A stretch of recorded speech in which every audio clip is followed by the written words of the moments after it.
வணக்கம். நம்ம இப்போ திருக்குறள் சார்ந்த கதைகள் பார்க்க போறோம். விலங்குகள், பறவைகள், மனிதர்கள் மூலமா திருக்குறளோட கருத்துக்களை ரொம்ப எளிமையா கத்துக்க போறோம். முயலும் ஆமையும். ஒரு நாள் முயலும் ஆமையும் ஓட்டப்பந்தயம் வச்சுக்கலான்னு முடிவு செஞ்சதான். எல்லா மிருகங்களும் முயலையும் ஆமையும் ரொம்ப உற்சாகப்படுத்தி ஓட்டப்பந்தயத்துல கலந்துக்க வச்சாங்களாம். முயல் ரொம்ப வேகமா ஓடும் இல்லையா, ஏன் நினைச்சுதான் ஆமையெல்லாம் என் கூட பந்தயத்துக்கு வருது, ஆமாதான் ரொம்ப மெதுவா வருமே, எப்படி நம்ம தான் ஜெயிக்க போறோம் அப்படின்னு நினைச்சுதான். அதே மாதிரி முயல் வேகமா ஓடிச்சான். பின்னாடி திரும்பி திரும்பி ஆமைய பாத்துக்கிட்டே வந்துச்சான். ஒரு சமயம் பார்த்தா ஆமை ரொம்ப பின்னாடி வந்துட்டு இருந்ததான். ஆமை வர்றதுக்கு எப்படின்னு நிறைய நேரம் ஆகும், நம்ம பேசாம கொஞ்சம் ஓய்வு எடுக்கலாமே அப்படின்னு சொல்லிட்டு ஒரு மர நிழல்ல நல்லா தூங்க ஆரம்பிச்சிருச்சான். தூங்கினது நேரம் போனதே தெரியாம தூங்கிடுச்சான். கடைசியில பார்த்தா ஆமை முயலை கடந்து போயிடுச்சான். ஆனா ஆமை என்னதான் மெதுவா நடந்தாலும் உற்சாகமா தன்னோட குறிக்கோளை நோக்கி ரொம்ப ஆர்வமா வேலை செஞ்சுட்டு இருந்தான். இலக்க அடைஞ்சு முதல் பரிசையும் ஆமை வாங்கிடுச்சு. இந்த கதை இப்போ ஒரு திருக்குறள் கூட பொருத்தி பார்க்கலாம். யான் எனது என்னும் செருக்கு அறுப்பான், வானோர்க்கு உயர்ந்த உலகம் புகும். செருக்கு அப்படின்னா தலைக்கணம், இல்லைன்னா ஆணவம். நான் தான் எல்லாத்தையும் பெரியவன், என்ன மீறி எதுவுமே கிடையாது அப்படின்னு நம்ம நினைக்கிறோம் இல்லையா, அதுக்கு பேரு தான் செருக்கு, இல்லைன்னா ஆணவம். நம்ம கிட்ட எவ்வளவுதான் திறமைகள் இருந்தாலும் செருக்கோட இருந்தோம்னா நம்மளால முன்னேறவே முடியாது அப்படிங்கிறது தான் இந்த திருக்குறள் நமக்கு உணர்த்துது. சிங்கம், நரி மற்றும் மாடுகள். மறுபடியும் ஒரு விலங்கு கத்து தான் பார்க்க போறோம். காட்டுக்கு பக்கத்துல இருந்த ஒரு ஊர்ல 3 மாடுங்க எப்பவுமே சேர்ந்தே இருந்துதான். உணவு தேடுறதுக்கா இருக்கட்டும், தண்ணீர் தேடுறதுக்கா இருக்கட்டும், எப்பவுமே சேர்ந்து போயிட்டு சேர்ந்துதான் வருமா. ஒண்ணுக்கு ஒண்ணு இணை பிரியவே பிரியாதான். அந்த மாதிரி இருந்த சமயத்துல காடுதான் பக்கத்துல இருக்கே, காட்டுல இருந்து ஒரு சிங்கம் இங்க மாடுங்க இருக்குன்னு தெரிஞ்சுட்டு மாடுகளை வேட்டையாடி சாப்பிடலான்ட்டு வந்ததாம். ஆனா 3 மாடுகளும் பலம் கொண்டு ஒற்றுமையா இருந்ததுனால 3 எப்படியோ சிங்கத்தை விரட்டி அடிச்சிருச்சான். சிங்கத்தினால 3 பேரையும் சாப்பிடவே முடியலையா. சிங்கம், நான் காட்டுக்கு ராஜா, என்னால 3 மாடுகளை சாப்பிட முடியலையா அப்படின்னு யோசனை பண்ணிட்டு இருந்ததாம். அந்த வழியா ஒரு நரி வந்துதான். சிங்கராஜா, நீங்க என்ன இங்க இருக்கீங்க, என்ன யோசனை அப்படின்னு கேட்டுச்சான். இல்ல, 3 மாடுங்க இருந்தது, 3 ஒற்றுமையா இருந்தது, என்னால அந்த மாடுங்களை சாப்பிடவே முடியலையே, வேட்டையாடவே முடியலையே அப்படின்னு நரி கிட்ட சிங்கம் சொல்லுச்சான். நரி சொல்லுச்சான், 3 மாடுங்களும் ஒற்றுமையா இருந்ததுன்னா உங்களால அவங்கள பிரிச்சு சாப்பிடவே முடியல. ஆனா நான் என்ன பண்றேன், தந்திரமா அவங்க கிட்ட போய் பேசி 3 பேரையும் தனித்தனியா பிரிச்சுடுறேன். அப்ப உங்களுக்கு வேட்டையாடுறது ரொம்ப சுலபமாயிடும். ஆனா ஒண்ணே ஒண்ணு, வேட்டையாடினா அந்த உணவுல கொஞ்சம் எனக்கு தந்துருவீங்களா சிங்கராஜா அப்படின்னு கேட்டுச்சான். சரி அப்படின்னு சொல்லிட்டு சிங்கமும் ஒத்துக்குச்சான். நரி பேசினது போலவே மாடுங்க கிட்ட போய் அதுகளோட மனச குழப்பி மாடுங்களை தனியா பிரிச்சிருச்சான். தனியா இருந்த மாடுகளை சிங்கம் எளிமையா வேட்டையாடிடுச்சான். இப்ப இந்த கதைய ஒரு திருக்குறள் கூட பொருத்தி பார்ப்போம். வாழ் போல் பகைவரை அஞ்சற்க, அஞ்சுக கேள் போல் பகைவர் தொடர்பு. வாழ் மாதிரி நமக்கு முன்னாடி நின்று நம்ம கூட சண்டை போடுற எதிரிய கூட நம்ம மன்னிச்சிடலாம். கேள் போல், கேள்னா உறவினர் போல், உறவினர் போல நம்ம கூட உறவாடியே நம்மள நம்ப வச்சு ஏமாத்துறவங்கள நம்பவே கூடாது. அவங்க ரொம்ப ரொம்ப ஆபத்தானவங்க. இந்த நரி எப்படி மாடுகளை ஏமாத்துச்சு அந்த மாதிரி. அணிலும் குருவியும். இக்காட்டுல அணில் வாழ்ந்து வந்துதான். அணில் நல்லா கூடு கட்டி வாழ்ந்துட்டு இருந்த போது அந்த வழியா தூக்கணாங்குருவி அடிக்கடி வருமா. தூக்கணாங்குருவியும் அணிலும் நல்ல நண்பர்களாயிட்டாங்களா. ஒருத்தருக்கு ஒருத்தர் நல்ல உதவி செஞ்சுட்டு நட்பா பழகிட்டு வந்துட்டு இருந்தாங்களாம். ஒரு சமயம் தூக்கணாங்குருவிக்கு கால்ல அடிபட்டுச்சு. அதால பறக்க முடியாம ரொம்ப கஷ்டப்பட்டுட்டு இருந்தது. அந்த சமயம் அணில் வந்து உதவி செஞ்சு தூக்கணாங்குருவிய பறக்க வச்சுது. தூக்கணாங்குருவியோ அழகா பறந்து போச்சு. இன்னொரு சமயம் என்னாச்சுன்னா, அணில் ஒரு நெருப்புல மாட்டிக்கிச்சு. தன்னோட நண்பன் நெருப்புல ஆபத்துல இருக்கிறத பார்த்த தூக்கணாங்குருவி அதோட குருவி கூட்டத்தை எல்லாத்தையும் கூட்டிட்டு வந்து தண்ணி எல்லாம் கொண்டு வந்து நெருப்பா அணைச்சு அந்த அணிலை காப்பாத்துச்சா. ஒருத்தருக்கு ஒருத்தர் ஆபத்துன்னு வரும்போது மாறி மாறி உதவி செஞ்சு 2 சிறந்த நண்பர்களா இருந்தாங்களா. இப்போ இந்த கதைய ஒரு திருக்குறள் கூட பொருத்தி பார்ப்போம். முகநக நட்பது நட்பல்ல, நெஞ்ச தகநக நட்பது நட்பு. வெறும் சிரிச்சு மட்டும் பேசிட்டு இருக்கிறது நல்ல நட்பு கிடையாது. ஆபத்துன்னு வரும்போது உடனே ஓடி வந்து உதவி செய்யறதுதான் ஒரு நல்ல நட்போட அழகு அப்படின்னு வள்ளுவர் சொல்றாங்க. காகமும் நரியும். ஒரு ஊர்ல ஒரு பாட்டி வடை சுட்டுட்டு இருந்தாங்களாம். பாட்டி ரொம்ப கஷ்டப்பட்டு தினமும் வடைய சுட்டு அதை வியாபாரம் செஞ்சு அது மூலமா தான் அவங்க ஒரு வருமானம் ஈட்டிட்டு இருந்தாங்களாம். அந்த வழியா எப்பவுமே நிறைய காக்கா கூட்டம் சுத்திக்கிட்டே இருக்குமா. அதுல ஒரு காக்கா அந்த வடைய எடுத்துட்டு போகணும்னு ரொம்ப நாளா திட்டம் போட்டுட்டு இருந்துச்சான். ஒரு நாள் பாட்டிக்கிட்ட இருந்து வடையை எடுத்துட்டு போயிடுச்சான். பாட்டிக்கிட்ட இருந்து வடையை எடுத்துட்டோமேன்னு ரொம்ப சந்தோஷமா காக்கா ஒரு மரத்து மேல ஏறி உக்காந்து அந்த வடைய சாப்பிட நினைச்சதான். அந்த வழியா ஒரு நரி வந்துச்சான். நரி, ஆஹா காக்கா வடைய வச்சிட்டு இருக்கே, இந்த வடைய நம்ம எப்படி வாங்கலாம் அப்படின்னு முயற்சி செஞ்சு பார்த்துதான். நரியால அவ்வளவு எளிமையா வடைய வாங்க முடியலையா. நரி தந்திரமா ஒரு யோசனை செஞ்சு காக்காவை பார்த்து, காக்கா காக்கா நீ ரொம்ப அழகா இருக்கியே, ஒரு பாட்டு பாட அப்படின்னு சொல்லிச்சான். காக்கா உடனே பாட ஆரம்பிச்சா என்ன ஆகும்? வாயில இருந்த வடை கீழே விழுந்தது. நரி தூக்கிட்டு ஓடி போயிடுச்சு. இந்த கதைய இப்போ ஒரு திருக்குறள் கூட பொருத்தி பார்க்கலாம். பிறர்க்கின்னா முற்பகல் செய்யின், தமக்கின்னா பிற்பகல் தாமே வரும். இன்னான துன்பம். பாட்டி கிட்ட இருந்து காக்கா வடையை எடுத்துட்டு போன மாதிரி நரி காக்கா கிட்ட இருந்து வடையை எடுத்துட்டு போயிடுச்சு. நம்ம ஒருத்தங்களுக்கு நல்லது செஞ்சோம்னா நமக்கு நல்லது நடக்கும், நம்ம ஒருத்தங்களுக்கு தீங்கு செஞ்சோம்னா நமக்கு தீமை நடக்கும். இதுதான் இந்த கதை உணர்த்தும் பொருள். காகமும் தண்ணீர் பானையும். ஒரு மதிய வேளையில தண்ணீருக்காக ஒரு காகம் ஊரெல்லாம் பறந்து வந்து திரிஞ்சு தேடிட்டு இருந்ததாம். அந்த சமயத்துல ஒரு மண் பானையில சிறிதளவு தண்ணி இருக்கிறத பார்த்துச்சான். தண்ணியை குடிக்க முயற்சி செஞ்சு பார்க்கும்போதுதான் தண்ணி ரொம்ப அடியில இருக்குன்னு காக்க தெரிஞ்சதான். தண்ணியை எடுக்க முடியலையே, இப்ப என்ன பண்ணலாம்னு யோசிக்கும் போது பக்கத்துல இருந்த கற்கள் எல்லாம் காக்காவோட கண்ணுக்கு தெரிஞ்சதான். இந்த கற்கள் எல்லாம் கொஞ்சம் கொஞ்சமா போட்டோம்னா தண்ணி மேல வரும், நம்ம குடிச்சுக்கலாம் அப்படின்னு காக்கா திட்டம் போட்டுச்சான். கற்கள் எல்லாம் ஒன்னொன்னா எடுத்துட்டு வந்து மேல போட்டு தண்ணீரை மேல வர வச்சுதான். தண்ணீர் மேல வந்ததும் காக்கா அந்த தண்ணீரை குடிச்சிட்டு பறந்து போச்சான். இந்த கதைய இப்போ ஒரு திருக்குறள் கூட ஒப்பிடலாம். எண்ணி துணிக கருமம், துணிந்த பின் எண்ணுவம் என்பது இழுக்கு. நம்ம ஒரு வேலையை செய்யறதுக்கு முன்னாடி அந்த வேலையை செய்ய முடியுமான்னு நல்லா ஆராய்ச்சி பண்ணி பார்த்துட்டு அந்த வேலையில இறங்கணும். அந்த வேலையை செய்ய ஆரம்பிச்சதுக்கு அப்புறம் அதுக்கு சரியா தவறான்னு எந்த குழப்பமும் வச்சுக்க கூடாது. இந்த காக்காவும் தண்ணி கிடைக்குமோ கிடைக்காதோன்னு எந்த குழப்பமும் இல்லாம துணிஞ்சு முயற்சி செஞ்சு பார்த்ததுனாலதான் அதுக்கு தண்ணி கிடைச்சது. இந்த கதை இந்த பொருளை தான் உணர்த்துது. வீடியோல சிறுவர்கள் இருக்கிற மாதிரி கதைகள் நிறைய பார்க்க போறோம். கதையோட சேர்ந்து கொஞ்சம் திருக்குறளும் கத்துக்க போறோம். எல்லாரும் தயாரா? கதைக்குள்ள போலாமா? முதல் கதை, கீரியும் குழந்தையும். ஒரு ஊர்ல ஒரு அம்மா குழந்தையோட இருந்தாங்களாம். அவங்க வீட்டுக்கு ஒரு கீரி வந்து, நானும் உங்க வீட்டுல இருந்துக்கிறேனே, எனக்கு கொஞ்சம் அடைக்கலம் தாங்க அப்படின்னு கேட்டதாம். கீரிய போய் எப்படி வீட்டுல சேர்த்துக்கிறது அப்படின்னு யோசிச்ச அம்மா முதல்ல தயங்குனாங்களாம். அப்புறம் என்ன நினைச்சாங்கன்னு தெரியல, சரி இருந்துட்டு போட்டோம் அப்படின்னு கீரிய உள்ள சேர்த்துக்கிட்டாங்களாம். வீட்டுக்குள்ள கீரிய சேர்த்த உடனே கீரி ஒரு வீட்டு உறுப்பினர் மாதிரியே மாறிடுச்சான். அந்த அம்மா எப்பெல்லாம் வெளியில போறாங்களோ அப்பெல்லாம் குழந்தைய ரொம்ப பத்திரமா பாத்துக்கிறது, குழந்தைக்கு காவலா இருக்கிறதுன்னு அம்மாவுக்கு நல்ல உதவியா இருந்ததாம். இப்படியே நாள் போயிட்டு இருந்ததாம். ஒரு நாள் அம்மா வெளியில போயிட்டு வரும்போது கீரி வாசல்ல வந்து நின்னுச்சான். கீரி வாயெல்லாம் ரத்தம். அதை பார்த்து பதட்டமான அம்மா கீரி தான் குழந்தையதான் ஏதோ பண்ணிடுச்சுன்னு நினைச்சு கீரிய போட்டு ஆத்திரத்துல அடிச்சு அதே இடத்துல கொன்னுட்டாங்களாம். குழந்தைக்கு என்னாச்சோ ஏந்தாச்சோன்னு பதட்டமா உள்ள போய் பார்த்த அம்மாக்கு ஒரே அதிர்ச்சி. குழந்தை எப்பவும் போல விளையாடிட்டு இருந்ததா, ஆனா குழந்தை பக்கத்துல ஒரு பாம்பு இறந்து கிடந்ததா. அப்பதான் அம்மாக்கு உண்மையே புரிஞ்சுது. குழந்தைக்கு ஆபத்தா வந்த பாம்பை தான் கீரி தாக்கி இருக்கு. பாம்பை தாக்குனதுனாலதான் கீரியோட வாயில ரத்தம் இருந்திருக்கு. அதை கொஞ்சம் கூட புரிஞ்சுக்காம இப்படி அவசரப்பட்டு கீரிய கொண்டுட்டமேன்னு அம்மா ரொம்ப வருத்தப்பட்டாங்களாம். இப்ப இந்த கதைய ஒரு திருக்குறள் கூட ஒப்பிட்டு பார்ப்போம். எப்பொருள் யார் யார் வாய் கேட்பினும் அப்பொருள் மெய்ப்பொருள் காண்பது அறிவு. எந்த விஷயத்த நம்ம யார் சொல்லி கேட்டாலும் முதல்ல அது உண்மைதானான்னு ஆராய்ஞ்சு பார்க்கணும். அம்மாவும் கீரி வாயில ரத்தம் இருக்கே உண்மை என்னன்னு கொஞ்சம் ஆராய்ஞ்சு பார்த்திருந்தாங்கன்னா தான் குழந்தைக்கு பாதுகாப்பா இருந்த அந்த கீரியை கொண்டே இருக்க மாட்டாங்க. நண்பனின் உதவி. ஒரு பள்ளிக்கூடத்துல ராமு வருண்னு 2 பேர் இருந்தாங்க.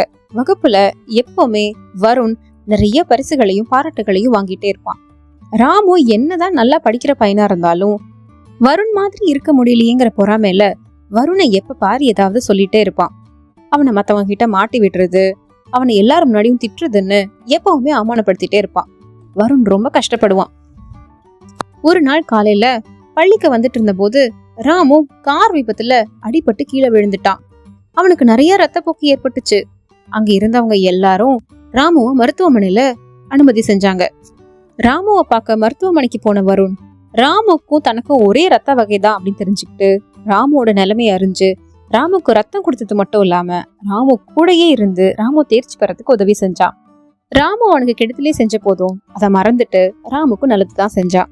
ராமுவும் தன்னோட தவற உணர்ந்து வருண் கூட நல்ல நண்பனா பழக ஆரம்பிச்சான். இப்ப இந்த கதைய ஒரு திருக்குறள் கூட ஒப்பிட்டு பார்ப்போம். இன்னா செய்தாரை ஒருத்தல் அவர் நாண நன்னயம் செய்துவிடல். இன்னான்னா துன்பம்.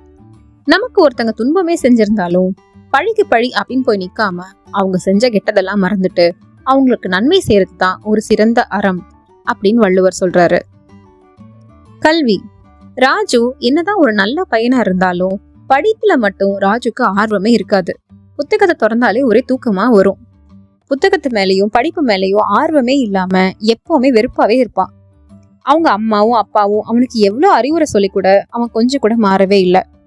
இவனை எப்படிதான் மாத்தலான்னு அவங்க அப்பா ஒரு யோசனை செஞ்சாரு. ஒரு நாள் ஒரு பெரிய பட்டியலையே கொடுத்து கடைக்கு போய் இந்த பொருள்லாம் வாங்கிட்டு வாயேப்பா அப்படின்னு அனுப்பிச்சு வச்சாராம். கடைக்கு போய் வாங்க போன ராஜுவுக்கு எந்த பொருள் என்ன விலைன்னே தெரியல. அந்த பொருளோட விலைய சேர்த்து கணக்கு போட்டு கடைக்காரர்கிட்ட காசு கொடுக்கவும் தெரியல. இதை தெரிஞ்சுக்கிட்ட கடைக்காரர் ராஜுவை நல்லா ஏமாத்திட்டு கொடுக்க வேண்டிய மீதி பணத்தை சரியா கொடுக்கவே இல்லை. ராமுக்கு வீட்டுக்கு வந்ததுக்கு அப்புறம் தான் ஏமாந்து போனது தெரிஞ்சது. படிப்பு நமக்கு எவ்வளவு அவசியம். நம்ம இவ்வளவு நாள் படிச்சா மதிப்பெண் மட்டும்தான் வரும்னு நினைச்சோம். ஆனா படிப்பு இல்லைன்னா வாழ்க்கையிலேயே ரொம்ப கஷ்டப்படணும் போல இருக்கே அப்படின்னு புரிஞ்சுக்கிட்ட ராஜு அன்னையில இருந்து ஒழுங்கா படிக்க ஆரம்பிச்சான். அவனை பார்த்த அவங்க அப்பா அம்மாவும் சொந்தக்காரங்களும் ரொம்ப மகிழ்ச்சியா இருந்தாங்க. இப்போ இந்த கதைய ஒரு திருக்குறள் கூட ஒப்பிட்டு பார்ப்போம். தொட்டனை தூரும் மணற்கேணி மாந்தர்க்கு கற்றனை தூரும் அறிவு. ஒரு கிணத்துல நம்ம தண்ணி எடுக்க எடுக்க கிணறு எப்படி ஊறிக்கிட்டே இருக்குமோ அதே மாதிரி நம்ம படிக்க படிக்க நம்மளோட அறிவும் வளரும். சிறுவனும் கழுதையும். மதுரை பக்கத்துல இருந்த ஒரு ஊர்ல ஒரு அப்பா கழுதை வச்சிருந்தாங்களாம். கழுதைய வச்சுதான் எல்லா வேலையும் வாங்குவாங்களாம். வேலைக்கு போகும்போதெல்லாம் அவருக்கு உதவியா இருக்கணுங்கிறதுக்காக அவர் பையனையும் கூட கூட்டிட்டு போவாராம். ஒரு நாள் அப்பா பையன் கழுதை 3 பேரும் தெருவுல நடந்து வந்துட்டு இருக்கும் போது எதிர்த்தாப்புல வந்த ஒருவர், என்னப்பா அதான் கழுதை தான் வச்சிருக்கீங்களே, அப்புறம் ஏன் 2 பேரும் நடந்து போறீங்க, யாராவது ஒருத்தர் கழுதை மேல சவாரி செய்யலாமே அப்படின்னு கேட்டாராம். உடனே இது நல்ல யோசனை தான் அப்படின்னு சொல்லிட்டு அப்பா கழுதை மேல ஏறிட்டு பையனும் நடக்க வச்சிட்டு இருந்தாராம். மறுபடியும் ஒருத்தர் அவங்க எதிரில வந்தாங்களாம். என்ன சின்ன பையன், அவனை நடக்க வச்சுட்டு நீங்க போய் கழுதையில வரீங்க, அவனை கழுதையில ஏத்தி விடலாமே, என்ன நீங்க அப்படின்னு சொல்லிட்டு போனாங்களாம். உடனே அப்பாக்கு ரொம்ப வருத்தம் ஆயிடுச்சான். ஆமா அவர் சொல்றதும் சரிதான், நீயே கழுதையில வாப்பான்னு பையனை கழுதை மேல ஏத்தி விட்டாராம். அந்த வழியா கீரை விற்க வந்த ஒருவர், என்னப்பா அப்பா வயசானவங்க, அவங்கள நடக்க வச்சுட்டு நீ கழுதை மேல வர, அப்பாவை ஏத்தி விட்டுருக்கலாமே அப்படின்னு சொன்னாங்களாம். அப்பதான் அப்பாக்கும் பையனுக்கும், என்ன நம்ம என்ன செஞ்சாலும் இந்த உலகம் ஏதாவது சொல்லிட்டே இருக்கு, நீங்க கழுதை மேல ஏறினா என்ன சொல்றாங்க, நான் கழுதை மேல ஏறினா உங்களை சொல்றாங்க, நம்ம என்ன செஞ்சாலும் இந்த உலகம் ஏதாவது சொல்லிட்டே தான் இருக்கும் போல இருக்கு, நமக்கு எது சரின்னு தெரியுதோ அதை மட்டும் தான் நம்ம செய்யணும் அப்படின்னு முடிவு பண்ணாங்களாம். இப்போ இந்த கதைய ஒரு குறள் கூட ஒப்பிட்டு பார்க்கலாம். சரிவறிந்து சீர்மை பயக்கும் அறிவறிந்து ஆற்றின் அடங்க பெறின். நமக்கு எது சரின்னு படுதோ அதை நம்ம செஞ்சுட்டு வரணுமே தவிர அவங்க இதை சொல்றாங்க இவங்க அதை சொல்றாங்க நம்ம எதை பத்தியும் கவலைப்படவே கூடாது. பாட்டியும் முருகனும். தென்காசி பக்கத்துல இருந்த ஒரு கிராமத்துல முருகன் ஒரு பையன் இருந்தான். அவன் ரொம்ப நல்ல பையன், எப்பவுமே விளையாண்டுட்டு ரொம்ப மகிழ்ச்சியா இருப்பான். ஒரு நாள் ஒரு பாட்டி, ரொம்ப வயசான பாட்டி அந்த வழியா வந்தாங்க. அவங்களுக்கு ரொம்ப தளர்ந்து போய் நடக்கவே முடியாம கஷ்டப்பட்டுட்டு இருந்தாங்க. முருகன் அவங்க அப்பா அம்மா கூட அந்த கிராமத்துல ரொம்ப சந்தோஷமா வாழ்ந்துட்டு இருந்தான். அவன் வீட்டு வழியா வந்த அந்த பாட்டி, கொஞ்சம் தண்ணி கிடைக்குமா அப்படின்னு கேட்டாங்க. பாட்டியோட முகத்துல இருந்த சோர்வையும் களைப்பையும் பார்த்த முருகன் அவங்க அம்மா கிட்ட போய் சொன்னான். அவங்க அம்மா அவனுக்கு தண்ணி மட்டும் கொடுக்காம பாட்டிக்கு நம்ம உணவும் கொடுக்கலாம்ப்பா அப்படின்னு சொல்லிட்டு பாட்டிய முக மலர்ந்து வரவேற்று அவங்களுக்கு உணவு தண்ணி எல்லாம் கொடுத்தாங்க. பாட்டியும் களைப்பெல்லாம் போய் கொஞ்சம் தெம்பாயிட்டு முருகனையும் அவங்க அம்மாவையும் நல்லா ஆசீர்வாதம் செஞ்சாங்க. இப்ப இத ஒரு திருக்குறள் கூட ஒப்பிட்டு பார்ப்போம். மோப்ப குழையும் அனிச்சம் முகந்தெரிந்து நோக்க குழையும் விருந்து. நம்ம முகம் எந்த அளவுக்கு மலர்ந்திருக்கோ நமக்கு வீட்டுக்கு வர விருந்தினர்களும் அதே மாதிரிதான் மகிழ்ச்சியா இருப்பாங்க. நம்ம விருந்தினர்களை முக சுழிச்சு வரவேற்றோம் அப்படின்னா அவங்களும் ரொம்ப சோகமா தான் இருப்பாங்க. ஓநாய் கதைகள் பார்க்க போறோம். நம்மளோட சீரீஸ் இருக்கு இல்லையா, இந்த கதைகள் சீரீஸ்ல 5 கதை ஒரு லாங் வீடியோல வரும். நீங்க ஷார்ட்ஸ்ல பார்த்த அதே கதை தான் லாங் வீடியோல வருது. கதைகளை கவனமா பாருங்க. வீடியோவோட முடிவுல உங்களுக்கு கண்டிப்பா ஒரு கேள்வி இருக்கும். அந்த கேள்வியோட பதில கமெண்ட் செக்ஷன்ல சொல்லிருங்க. கதைக்குள்ள போலாமா? வஞ்சகமான நரி. ஒரு ஊர்ல ஒரு குள்ள நரி இருந்துச்சான். குள்ள நரி காட்டுல தானே இருக்கும், தெருவுக்கு எங்க வந்துச்சு? குள்ள நரிக்கு காட்டுல உணவே கிடைக்கல, உணவு பஞ்சம்.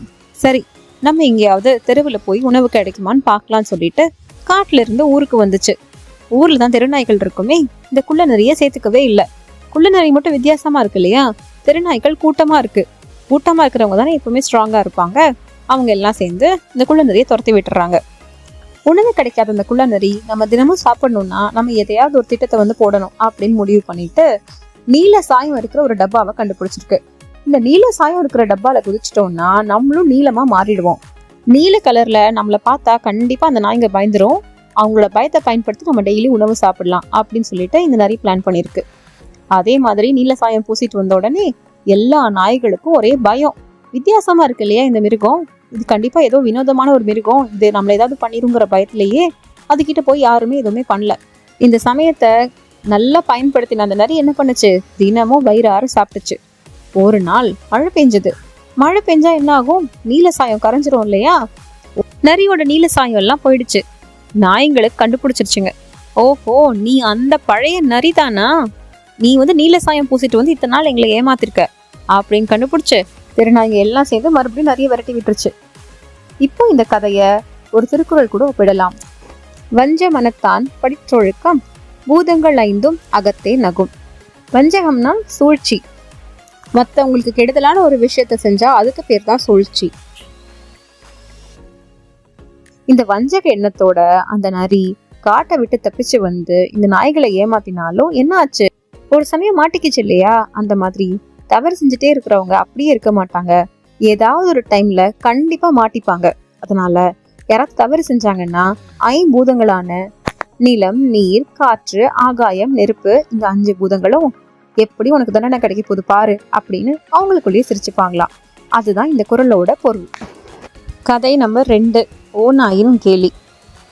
இப்போ நம்ம பல மில்லியன் ஆண்டுகளுக்கு முன்னாடி போறோம். அடர்ந்த காட்டுல ஒரு டைனோசர் குடும்பம் வாழ்ந்திருந்துதான். அப்பா, அம்மா, அண்ணன், தம்பின்னு 4 டைனோசர் இருந்துதான். இதுல அந்த தம்பி டைனோசர் மட்டும் கொஞ்சம் உடல் வலிமை இல்லாம கொஞ்சம் குறைபாடோட இருந்துதான். அதுக்கு தனக்குள்ளேயே ஒரு தாழ்வு மனப்பான்மை. நம்ம மற்ற டைனோசர் மாதிரி இல்லையே, பலமாவும் இல்ல, டைனோசருக்கான கேரக்டரிஸ்டிக்ஸும் நம்ம கிட்ட இல்ல, தன்னை பத்தி எப்பவுமே குறைவா நினைச்சுக்குமா. இதை ரொம்ப நாளா பார்த்துட்டு இருந்த ஒரு ஓனா என்ன பண்ணுச்சு? அந்த சின்ன டைனோசர் கிட்ட வந்து எப்போவுமே அதை பயமுறுத்துறது, சீன்றதுன்னு அது ஏதாவது பண்ணிக்கிட்டே இருக்குமா. இந்த டைனோசருக்கு ரொம்ப கஷ்டமாக இருக்குமா. எப்போவுமே அவங்க அப்பா அம்மா கிட்ட சொல்லி அழுதுகிட்டே இருக்குமா. இந்த மாதிரி அழுதுட்டு இருக்கிற சமயத்தில் அவங்க அப்பா சொன்னாங்களா, நீ ஒன்றும் அழாத, மற்றவங்கள வருத்தி பார்க்குறவங்களுக்கு கடவுள் நிச்சயம் தண்டனை கொடுப்பாரு அப்படின்னு சொன்னாங்களாம். அதை நம்பி இந்த சின்ன டைனோசரும் எதையுமே கண்டுக்காமல் விட்டுருச்சான். இந்த சின்ன டைனோசரை கஷ்டப்படுத்தி பார்த்துட்டே இருந்த அந்த ஓநாய் ஒரு நாள் என்னாச்சு, வேலியை தாண்ட போகும்போது தான் அதுக்கு தெரிஞ்சதா அது முள் வேலி இல்லை, அது வந்து ஒரு மின்சார வேலி அப்படின்னு சொல்லிட்டு மின்சாரம் தாக்கி அந்த ஓநாய் மயங்கி விழுந்துதான். இப்போ இந்த கதையை ஒரு திருக்குறள் கூட ஒப்பிடலாம். வலியார் முன் தன்னை நினைக்கத்தான் தன்னின் மெலியார் மேல் செல்லும் இடத்து. நம்மளை விட வலிமை குறைஞ்சவங்க கிட்ட போயிட்டு நம்ம வீரத்தை காமிச்சு அவங்கள கிண்டல் சேர்த்தும் கேலி செய்யறதும் ரொம்ப மோசமான ஒரு செயல். அதுக்கு கண்டிப்பா தண்டனை உண்டு அப்படிங்கிறது தான் இந்த குறளோட பொருள். அந்த மாதிரி கேலி செய்யறவங்க தன்னை விட வலிமையா இருக்கிறவங்க கிட்ட கண்டிப்பா அடிபடுவாங்க. தோட்டத்தில் நரி. ஒரு நாள் நரிக்கு ரொம்ப பசிச்சுதான். உணவு கிடைக்காம எல்லா இடத்துலயும் சுற்றி திரிஞ்சிட்டு இருந்ததான். அப்போ அதோட கண்ணுல ஒரு திராட்சை தோட்டம் பட்டுச்சான். ஆஹா, இதுல திராட்சைகள் நிறைய இருக்கு, நமக்கு நல்ல விருந்துதான் அப்படின்னு சொல்லிட்டு தினமும் திராட்சை தோட்டத்துக்கு வந்து அட்டகாசம் பண்ணுச்சான். சாப்பிட்டது மட்டும் இல்லாம இந்த தோட்டத்தை கண்ணா பின்னான்னு இந்த பக்கம் அந்த பக்கம் போய் நாசம் பண்ணிட்டு இருந்துச்சான்.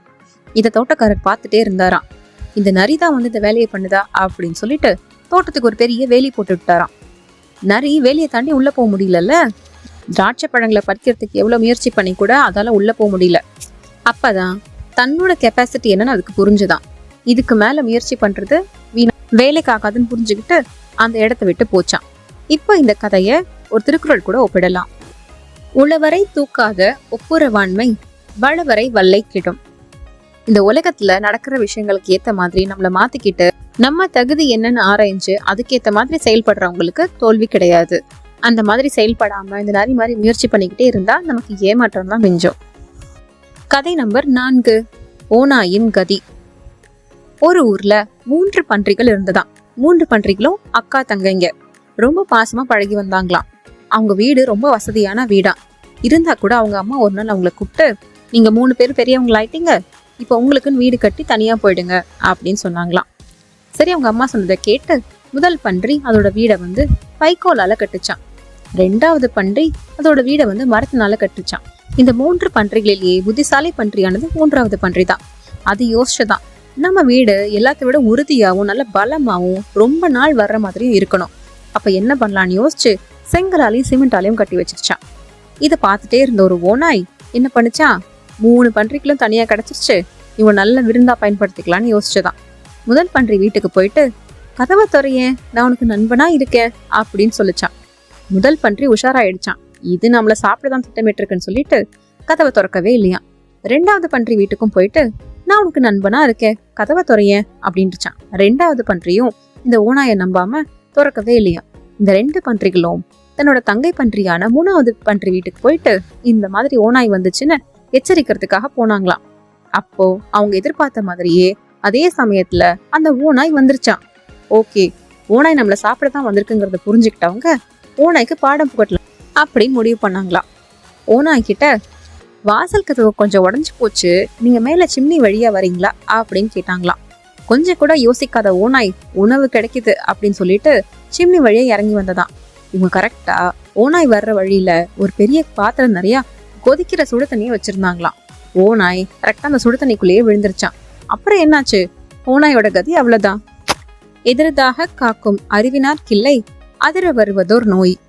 பின்னாடி வரப்போறது இதுதான் அப்படின்னு சமயோஜிதமா யோசிச்சு அந்த பிரச்சனைகளுக்கு கரெக்டா ஒரு சொல்யூஷனை தேடுறவங்களுக்கு இந்த ஒரு தோல்வியும் கிடையாதான். இது அறிவுடைமை அதிகாரத்துல உள்ள திருக்குறள். திருக்குறள் அதிகாரம் விளக்கம் எல்லாமே டிஸ்கிரிப்ஷன் பாக்ஸ்ல இருக்கு. உங்களுக்கு ஆர்வம் இருந்துச்சுன்னா கண்டிப்பா செக் பண்ணி பாருங்க. நரியின் ஏமாற்றம். ஒரு நாள் நரிக்கு நல்ல பெரிய கறித்துண்டு கிடைச்சதான். இன்னைக்கு நல்ல விருதுதான் அப்படின்னு சொல்லிட்டு திருப்தியா நடந்து வந்துட்டு இருந்த அந்த நரி அந்த வழியா ஒரு ஆற்றுல நிறைய மீன்களை பார்த்துச்சான். மீன்கள் வேற நல்ல கலர்ஃபுல்லா இருந்ததா. கலர் கலரா மீனை பார்த்த உடனே நரிக்கு ஒரே ஆசை, இன்னைக்கு நல்ல விருந்து, ராஜ விருந்து தான் அப்படின்னு சொல்லிட்டு கொஞ்சம் கூட கவனிக்காம அதோட வாயில இருந்த கறித்துண்டை கீழே போட்டுட்டு அந்த ஆற்று பக்கம் போச்சான்.